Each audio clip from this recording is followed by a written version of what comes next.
Right, Lynn is an Everton fan. Bit rare one of these days. It's an Everton fans. Lovely club. I loved Goodison Park. I love the stadium. It was so beautiful. It's old. It's old. It's traditional. It's traditional. it had one of those pillars right in this. Yeah. I was right in front of the press box. So you have to do that to see when a corner comes in. Who scored? But I loved it. I loved the environment. I loved the people. I mean, literally beside the stadium, it's houses. It's like so proper.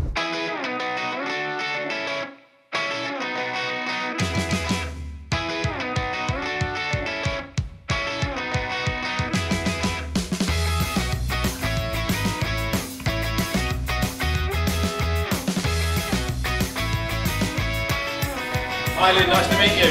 Hi, are you well? Nice to meet you. I love the jersey. Got to pull this out for a bit. Lynn, the jersey, Everton, when did that whole thing start? I'd say sometime around 1985. Wow. Yeah. Proper fan. Proper fan. Not one of those. Yeah, Who was your favourite player? It started off with Kevin Radcliffe, but it was Lineker who sealed my love for Monsieur Gary Lineker. for Everton, even though he only So stayed you're now one delighted season. he's on telly all the time. Yes, and You sit in front of the telly like that and you especially when he made the bet, you know, if Leicester would win But going back to Everton and your love affair with the club. Yes. Yeah, not just Gary Lineker. Yes, How did it? Was it like a dad, mum, uncle? No, totally. My brother's a Liverpool supporter. Wow, all right. Okay. But what you have to remember, and people will forget, that Everton were quite good back then. Yes, exactly. Well, I know they're quite good. Well, they're okay now, to a point. But no, they were winning FA Cups. Yeah, so They were in the second, third in the league at the time, and they had a lot of England players in the Exactly, squad. yeah. Apart from Lineker, who else? after Lineker left, then there was Adrian Heath. That was my favorite player. Yes. That was my favorite player. Yeah. Okay, I'm enjoying this. So here's another Big name. Neville Southall in goal. Yes. I'm gonna throw another name. Big Sam. Are you a fan? She rolled her eyes. She rolled her eyes. I'm not lying. I mean, there has to be a reason for that. Well, when we first heard about him coming to manage a club, it was a big no for me. Partly because we've read all this.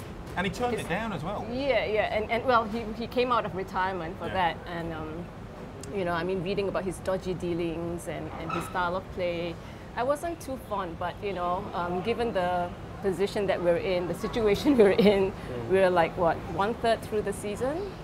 Were you really surprised that Koeman didn't do a better job this year? Because I start the season, we have to do our predictions every year, and I went through it all, and I put Everton in 6 above Arsenal. Because I thought after last year, Koeman had done a good job, and then had some money to spend, had brought in players. I know you lost Lukaku, which obviously has been a problem, but I thought you'd have a good season. I know. And it just fell up. I don't know why, it just fell apart. Yeah, I mean, if you look, I mean, on paper, I mean, we had decent players. I mean, even our purchases over the summer, I mean, fair enough, we lost Lukaku and we didn't replace him. But, I thought we could pull through. I mean, but I suspect part of the reason is Koeman's not very good with people skills. Wow.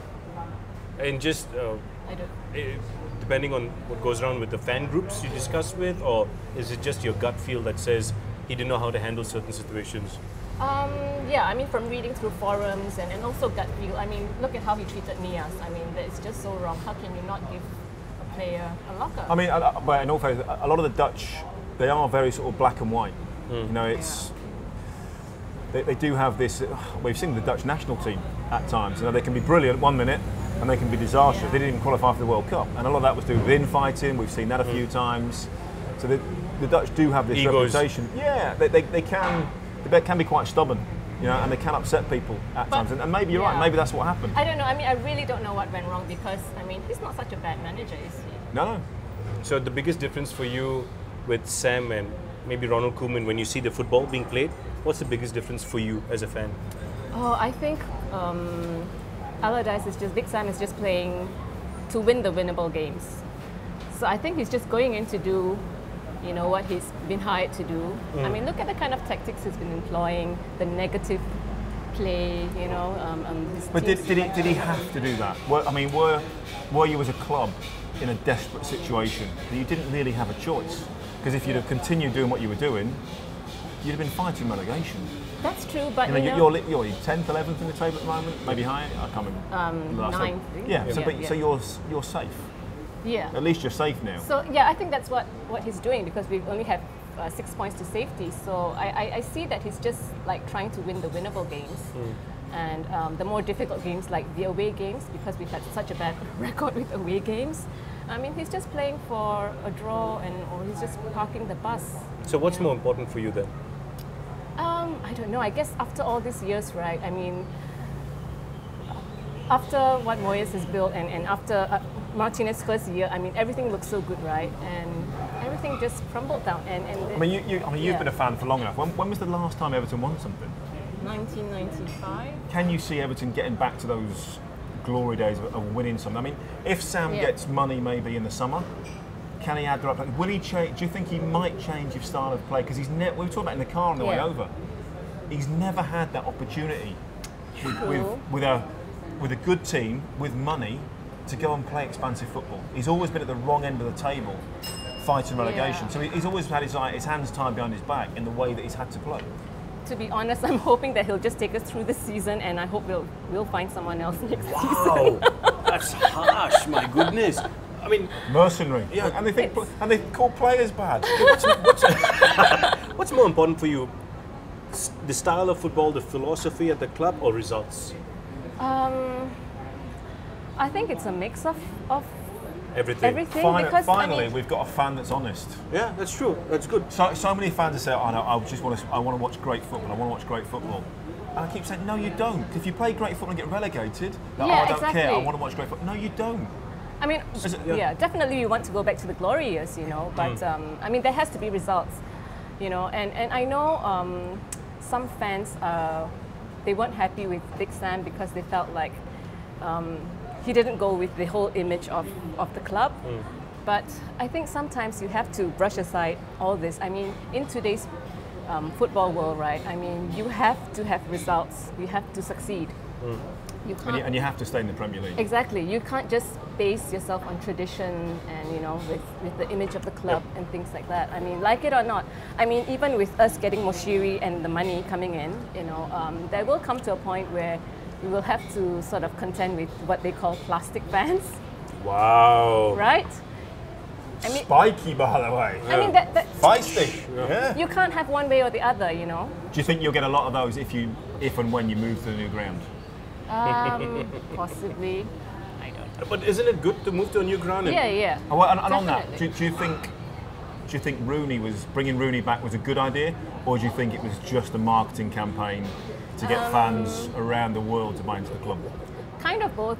Initially, again, I wasn't really hot on Rooney coming. With the way he left the club? Well, not so much about that, but solely because I didn't want us to lose Lukaku just to have Rooney replace him, sort of thing. Who's older, not as fit who's older, anymore. who's not as quick as anymore. And I mean, there was just so much of adulation. I mean, even if you look at the website, everything was Rooney. But to me, it's about the team. It's never about a single player.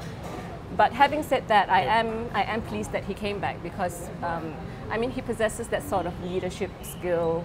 You know, yes, he may not be as quick anymore. Yeah. And I think that's one thing that Big Sam is very, very good at.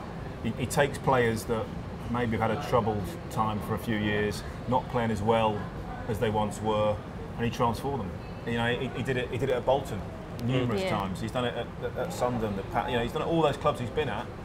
He's always managed to revitalise people, and he's a very, very good man manager, which maybe Ronald Koeman wasn't. But that's one final question, based on what he just said, because we're running out of time.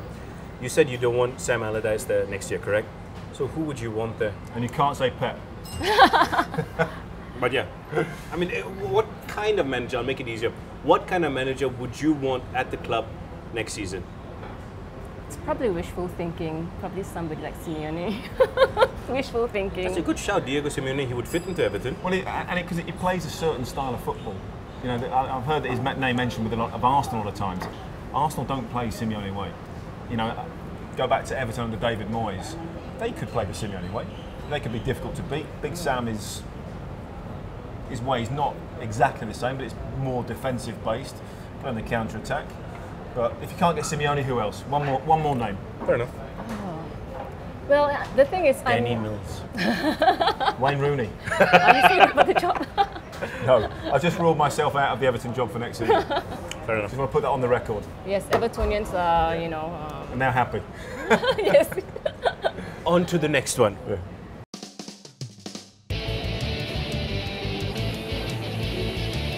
Oh, that was really fun. I mean, Danny is such a great guy, and so is Roche, I had really great fun discussing about the football with them. And I think we should name this show to Fan on the Street and not Man on the Street, since I'm not a man, right? Okay, am I done?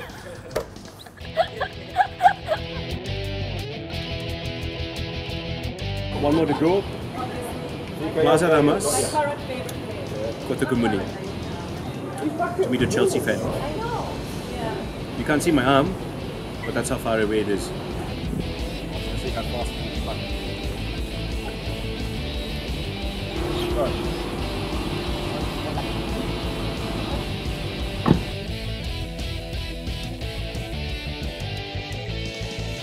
That's refreshing. I mean, Lynn, fabulous. Yeah. Been supporting Everton since 1985-ish. Wow, yeah. I mean, incredible. Obviously stuck with Everton all the way through, although they haven't won anything, as she reminded me, since 1995. It's been a long, long time. Arsenal fans moan. Oh! But that's Lynn's. But also, she's great knowledge of the game. Yeah. And appreciate She respects the game. Yeah, not just an honesty, but a realism. But she understands that they're not going to be Manchester United, they're not going to be Manchester City, but she sticks with it, and she wants to see, yes, a little bit of entertaining football, but equally she wants to stay in the Premier League. And she loves the fact that Everton is a club that belongs to the fans and principles that revolve around the club. I mean, she's not a big Sam fan. No, I think that was quite obvious. But I think Everton has always been that way. The academy's always been fantastic at Everton Football Club. What they built at Home Farm, bringing through the players from the academy, get them into the first team. They still have that real community spirit, which is fabulous. And you've been there, you've been to Goodison Park. You get that feeling, the traditions of the ground and everything. Hopefully, if and when they do move stadiums, they retain that.